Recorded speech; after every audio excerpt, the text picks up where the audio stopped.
Saya akhiri, wallahul muwaffiq ila aqwamit thoriq. Assalamualaikum warahmatullahi wabarakatuh.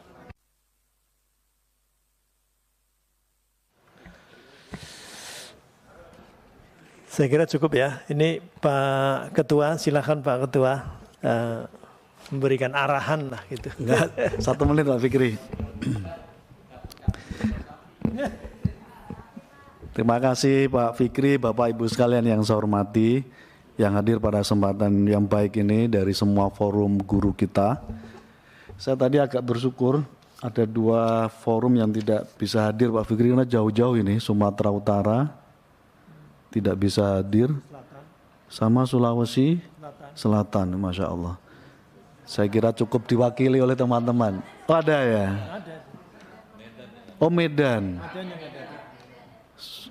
Sumut ada sendiri, terus Medan ada sendiri. Bukan karena apa-apa, karena saya membayangkan ya perjalanan cukup jauh, karena itu saya apresiasi, tepuk tangan untuk ibu-ibu semua ini. Luar biasa, bikin kita terus terenyuh.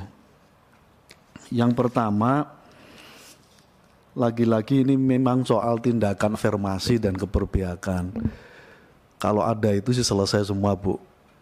Jadi kenapa ini berlarut-larut, program 1 juta yang tadinya setahun direncanakan ini sudah larut menjadi 3 tahun. Menuju berapa tahun ini berarti?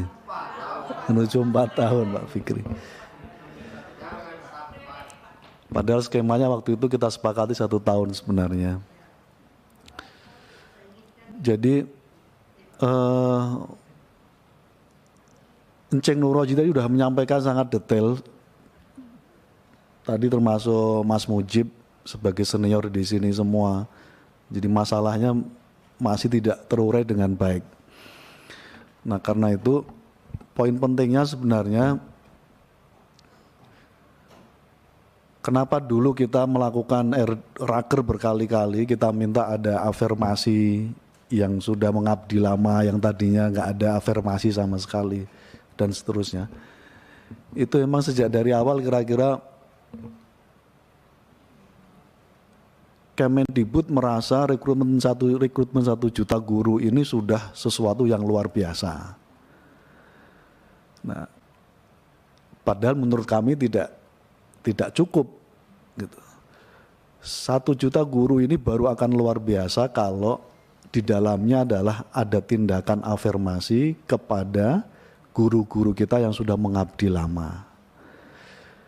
Begitu fresh graduate dikasih ruang yang sama, ditempatkan yang sama dengan model tes yang sama, menurut saya semakin tidak sesuatu yang 1 juta guru honorer ini rekrutmennya gitu. Nah, karena itu sekali lagi kita akan meminta kepada Kemendikbud, Panselnas untuk menggunakan tindakan afirmasi. Baik yang tadi misalnya yang berstatus P dan seterusnya itu. Kalau tanpa itu semua regulasi jatuhnya akan seperti yang sudah-sudah. Centang perenang tidak menyelesaikan secara keseluruhan. Ini catatan yang pertama. Jadi kita akan terus dorong supaya tindakan afirmasi itu menjadi agenda utama pada rekrutmen ini. Isinya apa saja sepenuhnya tadi disampaikan oleh Bapak Ibu. Yang tidak terselesaikan semua itu menjadi tindakan afirmasi kebijakan dari Panselnas. Terlebih-lebih dipegang sepenuhnya oleh pihak Kemendikbud. Supaya semuanya bisa dituntaskan. Itu yang pertama. Yang kedua, saya setuju kalau tindakan afirmasi sudah pernah dilakukan pada tahun 2021 misalnya, teman-teman yang sudah berstatus P diloloskan tanpa tes, kenapa tidak itu jadi rujukan juga, sudah ada presidennya kok. Gitu. Artinya sudah ada gitu. Kalau belum ada kan pasti masih berkelit lagi.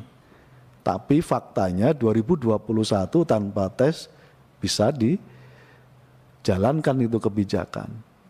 Nah artinya nggak usah cari model kebijakan lagi, cukup merefer.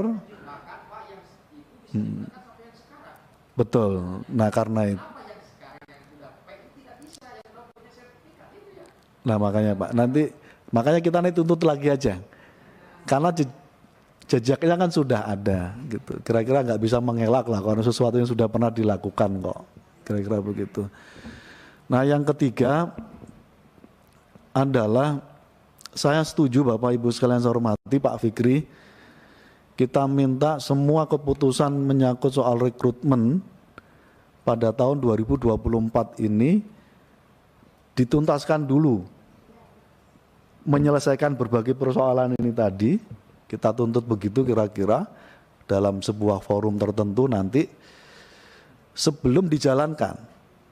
Jangan sampai sudah dijalankan tapi kita semuanya tidak tahu regulasi apa yang dipakai. Walaupun naga-naganya ini kan sudah kelihatan nih, naga-naganya misalnya tetap akan tes walaupun sudah lolos passing grade misalnya. Itu kan yang terus kita dengar ya. Nah, itu kalau itu dilakukan lagi ya berarti menurut saya belum sesuai apa yang menjadi aspirasi Bapak Ibu sekalian. Jadi kita minta kita duduk bersama sebelum rekrutmen dijalankan tahun 2024 dengan semangat semua yang menjadi persoalan diselesaikan di dalam regulasi yang akan dikeluarkan oleh pihak tim Panselnas. Setuju? Nah, kira-kira gitu. Walaupun nggak gampang ini, kata Mas Mujib tadi sama Pak Andreas. Tapi kita akan terus semangatnya adalah akan terus kita lakukan langkah-langkah itu. Yang terakhir, rekrutmen kita tahun 2024 memang naik. Jadi akhirnya tidak 1 juta, jadi lebih dari 1 juta, kurang lebih sekitar 1.170.000-an, gitu. Karena yang sekarang terisi ini kan sudah 700 sekian, nanti akan ada rekrutmen hampir 400 sekian, gitu. Saya termasuk yang setuju bahwa yang sudah lolos passing grade dibikin box tersendiri di luar rekrutmen yang lain. Nah, saya mendukung itu. Saya mendukung itu. Jadi ini termasuk yang saya sebut dengan tindakan afirmasi, gitu. Dan menurut saya harus. Kalau enggak pasti kejadiannya akan terlunta-lunta kembali, terulang lagi kira-kira gitu. Terima kasih Pak Fikri, terima kasih, tepuk tangan untuk Bapak Ibu sekalian pokoknya. Terima kasih. Terima kasih Pak Ketua.